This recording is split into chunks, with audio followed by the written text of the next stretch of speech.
time. What we do on Security 247, we talk about the issues of security, safety, especially in our immediate environment.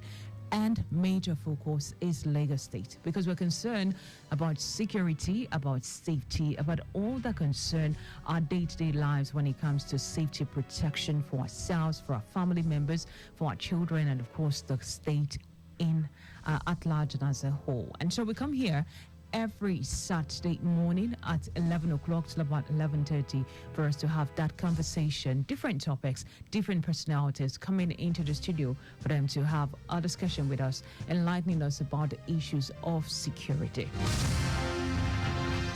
So I welcome you on board this morning. Remember, the program is powered by Lagos State. And because they believe in what we do, that's why we have them on board as partners. And right here in the studio with me this morning to have my discussion is Enito Adebi, who is a child right advocate. And when you see that we bring in personalities that talks about child rights, you know what we are going to talk about, or what we are pointing towards, has to do with children. But I need to welcome to the program this morning. How easy or difficult was it getting into the studio? It was easy. Good morning to you. Good morning, Lagos. Good morning, Nigeria. I'm glad to be here. Yes, we are glad to have you here today. The last time we were here, we also talked about the issues regarding children and their safety. Yeah. And today it's more like a continuation of it. All right, our topic of discussion this morning is protecting our children. School security concern. And remember, our schools have just resumed. This is just about 2 weeks of their resumption after the long break they had. And some schools, most schools actually would have put measures in place concerning the security of the children. That is certainly going to be their core concern. But let's talk about the security concerns that we have as parents. Oh, okay. Good morning once again. All right. So talking about security, safety. It's also very paramount as school just resumed. I'm also a school owner, of course, so I know what it takes when you talk about security and safety. So, but of course, when you talk about safety or security as per parents, now I'm saying that the first thing first, I said it last week or the other time we came in. So the first thing first you should be concerned about as regards safety is that you must ensure that where you are taking your child to is safe. Now, unlike before where people are novice, people don't know so much about child security and safety, but I can tell you now that 80% of research, now parents are now more aware, are more conscious of their child safety in any engagement with any schools. So now parents want to ask the questions, where is your safety gathering? Where is your fire extinguishers? Where do they assemble when there is danger? Unlike before where people just go to school and then let me see your school bill. What does it look like? Or they just walk around. They just walk around the compound. Say, okay, I love this place. So now the narrative is changing. The awareness and consciousness is becoming more increasing every day. That parents we have now are now conscious about their child's safety. And that's why when they get to school, they look around, they say, okay, take me to your assembly gathering. Where's your fire extinguisher? What safety measures have you put in place? How safe is your school? So all of these questions are what parents are asking. So, of course, if you are not aware, these are the things you should have when you are hunting for schools. Of course, and now schools are settled down. It's a transition between parents and the school.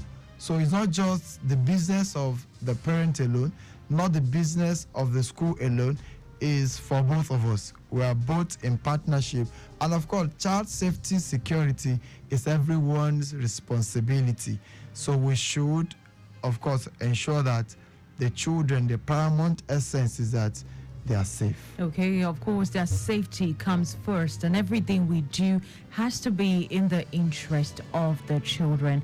But let's pinpoint what are those major safety questions that parents should ask.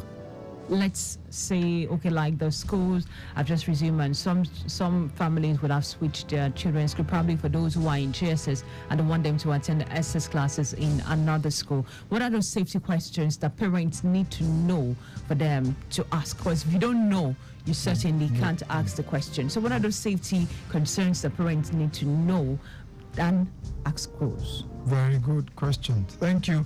Okay, so it's so very simple. Number one is parents need to know how safe is the environment. When I say how safe is the environment, you look at the structure of the school, you look around. If it is a story building, you want to ascertain how strong is this. You want to ask the questions, where is the playing ground? So what are those things you have on the playing ground?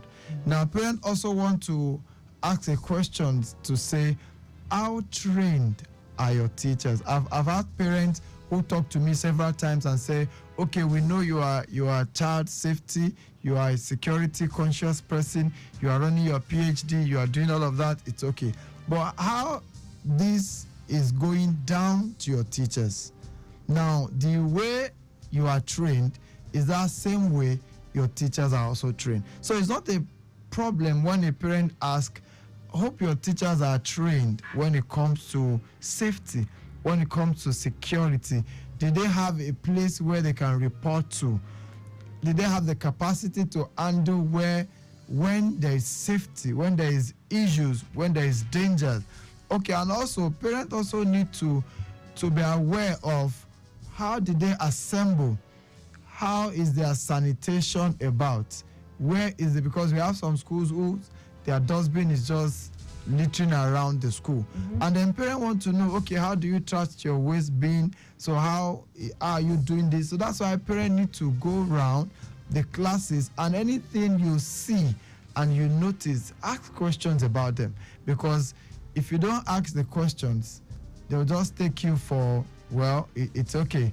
Because that's why some of those issues that happen sometimes in the school, a child going to swimming pool, being drowned, so many issues, and some of them from the school front. Okay, and even talking about, let me interject you there and say, talking about the swimming pool, that's for private schools that have swimming pool, the level of security which is talking about, probably the gate or the fence or the swimming pool instructor that is readily available when children go for swimming lessons, to also be checked by parents. Yes. Because the truth is, parents are just overwhelmed with other activities.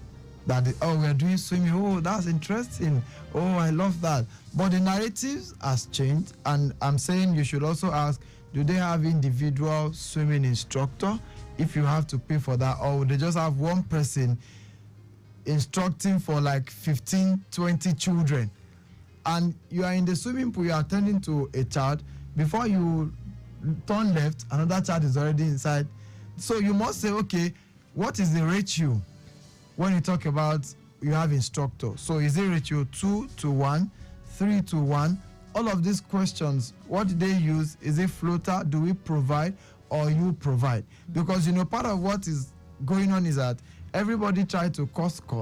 So school are saying, oh, we can't afford to buy floater for everybody. And parents are saying the money you are charging is too much. So it's better to have a clear understanding and be sure of what you are going in. If you can afford it, go for it. If you cannot, step out. Because school don't want to run at the loss where they have incurred, you have asked so much questions, they want to meet all your needs, and at the same time, the money is all matching up to what you're providing or what your expectations are.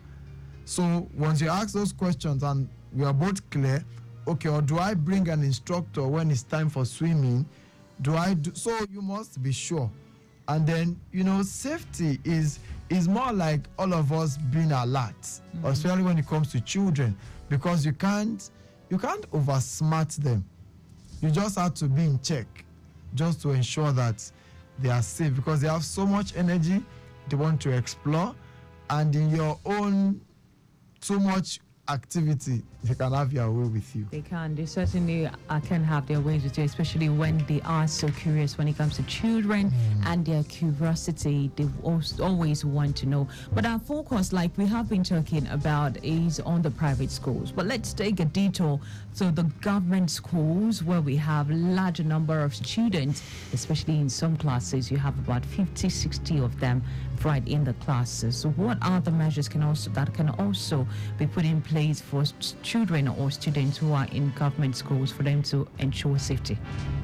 Well, Lagos State is on it, and then even for the ECCD, Lagos State has started the early years intervention also. But however, the capacity we have on ground sometimes might not be enough. But at least with the capacity that are on ground, the first thing is to train those teachers. Teachers need to be trained, because there's a different way you work hard and there's a different way you work smart. So many people believe in working hard and not working smart. So working smart, you can have your plans draft out. You can be strategic about carrying out your work plan. But if you are working hard, you'll be overwhelmed, because the number of children in your care might be too much for you, and maybe perhaps you don't have assistant or you don't have other people who will help you. So in the process of that, that's why people just give excuses. And I keep telling people, you can't give excuses when it comes to a child's safety, because the child cannot help him or herself. That's why you are there, to oversee and secure the child. So be trained, work smart, know the job routines. And of course, when it comes to safety, it's just as simple as you have your class rules. Don't climb on the table. So as school has resumed my class, day one, I set out all my rules. I carried out with all my children. We both agreed. And I have a behavior chart. If you do what is right, you get a star. It's not beating. If you go beyond what I did not ask you to do, I remove your star. It's clearly pasted on the wall in the class. Somebody is excited and looking for, I have 5 stars. It's okay. It's just discipline. So that's what I'm saying. You have to really know how you could work smart and then put the children in check. So if you remove a star, for example, a child could cry from that lunchtime till closing, and you didn't beat the child. And the child work earnestly tomorrow to get the star back. And that's a message well passed without anything. In fact, the way it's so impressive the way I handle children, because I've never had issues with them, and people keep wondering, how do you do it? I'm saying, okay, you can be exposed to training, be exposed to diverse of reaching them. If you're having a difficult issues, look for a way to do a difficult research and get out of it, because we are in charge. We can't say, I don't know. We can't say it's a mistake. All of those are not acceptable. They are not tenable, because if they are saying this one is in your care, you should be able to give reports. Yes. But it's so ridiculous when they are calling the child, calling the teacher. Yeah, explain. Oh my, it's ridiculous. That's your field where you are being certified, and that's why you should find your ground where your passion belongs. When you're passionate about something, you will do it. So if all of us knows that safety comes first, and our priority is to ensure these children are safe, everybody will tend to do what is right. They certainly would intend to do what is right. SECURITY247 on Lagos Traffic Radio 96.1 FM.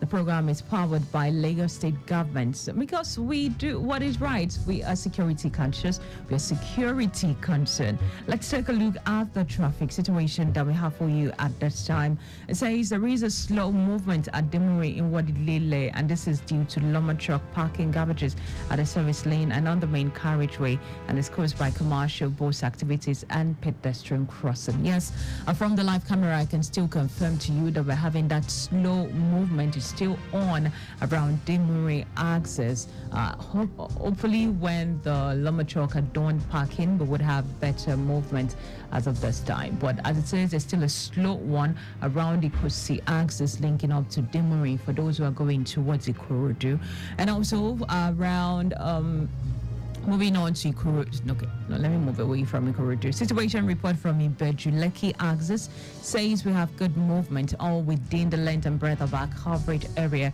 Now, movement from Eleko Junction to Eleko inside is good to go. Likewise, Eleko inside to Akodo General Hospital. For those who are going towards Pinnacle Oil, Dangote Refinery, and Lake Deep Seaport, we have it good. The return journey back to Eleko Junction is also very good for now. And there are some potholes along the road, which hinders the good movement of vehicles. But we have traffic managers positioned doing the needful. Let's go back to Security 247. Still Security 247 on Lagos Traffic Radio 96.1 FM. My name is Dayo Anthony, and my guest in the studio this morning is Enito Adebi, who is a child rights advocate. And together, we're looking at the topic protecting our children, school security concern. And we have been analyzing those security concerns you ought to have as parents, as guardians, as counselors, when it comes to those children, their safety and their protection, especially in schools. It's not just about looking at the fancy part of the fact that, oh, the building is beautiful, she has friends in the school, they love being together. But what are the safety measures in which those schools are putting in place for their children? Who are their key clients? Who are their major clients? Because without the children coming to school, the school won't exist in any way. You can join our conversation this morning by calling the number 091-5387-7127, or you can drop a message regarding our topic of discussion, maybe from your own personal perspective, from your own take, on 080 309-9120-777. That is the number for WhatsApp. But you want to call in, we'd like to hear from you on 091-5387-7127. That's the number for you to join our conversation this morning. I still have Enito Adebi right here in the studio, still having the conversation regarding protection of our children. Now, we have talked about teachers getting trainings. When it comes to the children, teaching them about safety, what do you have to do as a parent or as a teacher? Let's put you in the school perspective. Oh, okay. So for children, it's also very important, and it's easy to do. Why? Is because for children, of course, is what you put in them that you see. Just like their brain is tabula rasa. So the experience, the environment, and the deposition of what you do is what you get from them. So that's, like I said earlier, for children, there are some safety measures that we need to first put in place. So putting them in place is running them through with the children. Mm-hmm. So if you have said you have don't go near the electrical appliances, don't play with sharp objects, don't run on the wet floor, don't run on the staircase, don't jump on the tables. If you have all of this policy made without the children, it might not work. Okay. So in the making of that policies, the children in questions must be present. Now, if you make all of this available, let there be consequences. So, for example, don't just say, don't run on the wet floor. Some of them want to run to see what will happen because you don't tell them. But if you say, don't run on the wet floor, because if you run on the wet floor, you slip and hit your head and you have bruises and you can be taken to the hospital and doctor will have to admit you or give you injection. Mm-hmm. Do you want injection? Some of them will object, no. So telling them the consequences behind any action would, of course, put a little bit of fear in them. But if you are running all of those plans and you didn't tell them the aftermath of what would happen, they want to try it out. They want, so for them not to do all of that, run it with them, and then let there be a positive and negative reinforcement. So Don't run on the staircase. So if a child is able to comport him or herself, walking gently on the staircase without running, let there be a positive reinforcement. Can just be an high five. Okay. Positive reinforcement can just be, oh, okay, so you can sit on my chair. This is mommy's bed, but sit on mommy's bed. This is teacher's chair, but sit on my chair. They feel important. I'm sitting on my teacher's chair. Oh, I'm the teacher for today. I'm the teacher for today. So if you set any, so my take on children is that anything you deposited in them, you will surely see it. And that's why even in the mix of a toxic environment, we could still raise a child who is doing very well.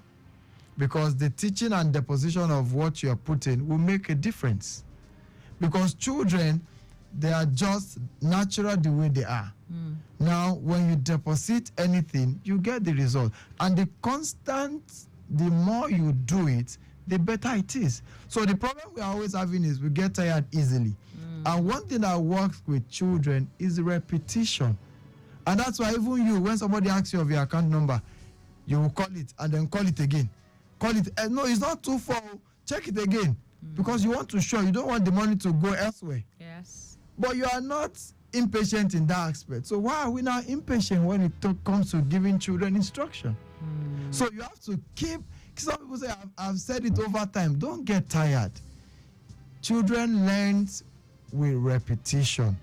You have to keep saying, especially when you know that you are on their side, you are doing everything possible to ensure that it's for their safety, it's for their good health, it's for their own sake. So you don't get tired. It's also not just about them learning. It's about the teachers, the parents, also doing what they are telling the children. Because children easily mirror what they see rather than you telling them, oh, don't do this. So when they see that you are not doing it, they won't do the same thing. That's why the last time I was with Mr. Mua, we were talking about parents setting a policy. So this is a policy. Everybody goes to bed 9 p.m. and switch off every electrical appliance. So why is daddy in the living room when he has set everybody to? He's not measuring. So you are saying, read your book, read your book. Daddy has never carried ordinary newspaper. The only gadget daddy is used to at home is phones. But you have to model what you intend to teach, because some of them actually their learning starts from modeling. Yeah, sure. And that's why you also need to be security conscious that the adults around are not even the pose of the dangers. Because some adults are also the one triggering that danger in them. Okay, so that struck a chord. That struck a chord there. But in all of this, just your last word, because we have just about 2 minutes before we round off.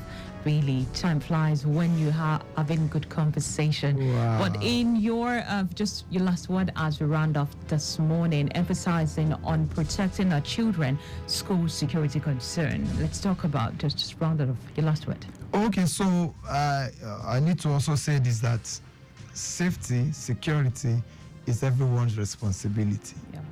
The teacher, the caregiver, the consultant, the parent, the guardian, the nanny. And that's why you need to sensitize everybody around you, not leaving anyone out when it comes to security, when it comes to safety. And that training should also include health. Yes, so that you know where they are, you know the limits of what they can get.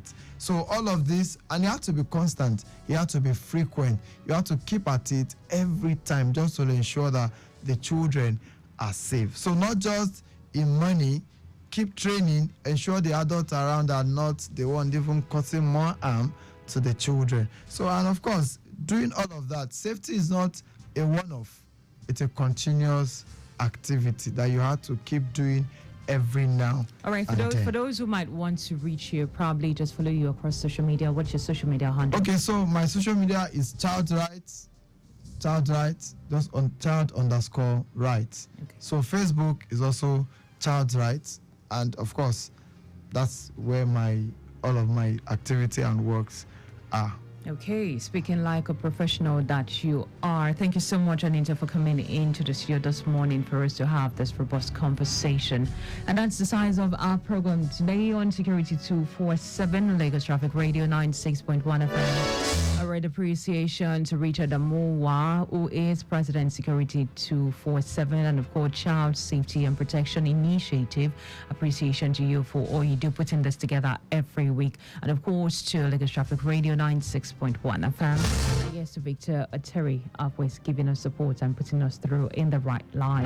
My name is Dayo Anthony. God bless you. Have a wonderful Saturday, a wonderful weekend in all, and always think about the safety and security of the children, as it says. And I've got two interns in the studios. They're looking from one side. Enoch and Miriam. All right, Enoch and Miriam right here in the studio, or just observing as it is going. All right, stick with us. Lagos Traffic Radio 96.1 FM. Have a wonderful weekend.